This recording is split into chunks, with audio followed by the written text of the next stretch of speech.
at halftime, every halftime, you evaluate the first half and you see how they're playing and what they're taking away, what they're giving in. We were able to do that in the third quarter. Of course, the big, we put the ball on the ground and the turnover going in was huge, a huge part of the game. I'd like to think if we put that in with the other ones, the game's a little closer and, things could be a little bit different. But we were just, overall, we were sloppy. And that's my responsibility. I've got to make sure that our guys are focused.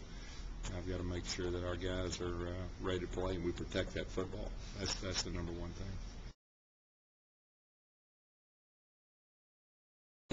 I think we learned a lot of things. We learned that we are not good enough yet to come out and not have a good week of practice and then go play on Saturday.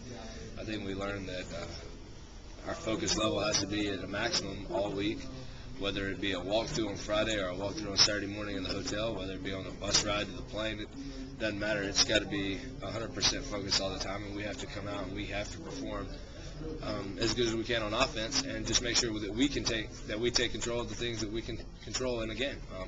We can't worry about our offensively. We can't worry about what the defense does during the game. All we can do is whenever they get us the ball, we go out and score, and that's our job.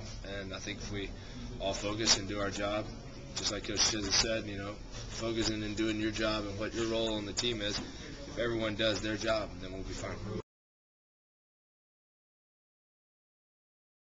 You could tell at practice last week that we weren't focused. That's a big part of us losing that game. We weren't focused, and it came out in the show. Coach Chisholm called it out Thursday. And then me and him, I sit down and talked about it. About us being focused.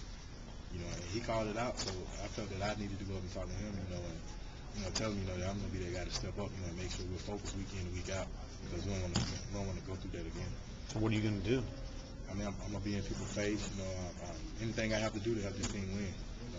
I didn't come back, to have another season like I had last year. I came back for a reason. And that's to play football because I love Auburn. Zach Etheridge, he was trying to tell me, he was hitting me all in the head, saying good interception, good interception.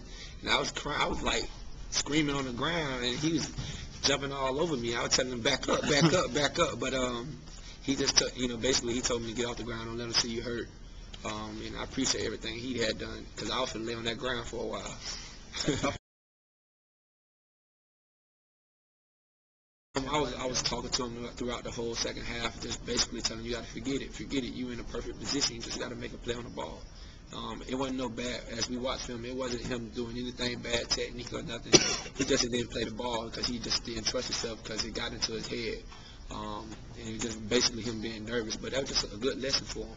He's a young DB, and, sooner or later he's going to be great.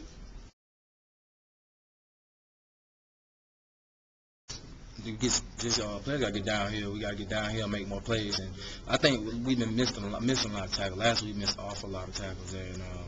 And we just got to get downhill and make plays. And a lot of guys just got to get to the ball instead of one or two guys making the play at one time. It's just got to be 8, 9 hats at the beginning of the season. That's how it was. And we got to get back to that. And that's what we're going to start back doing this week.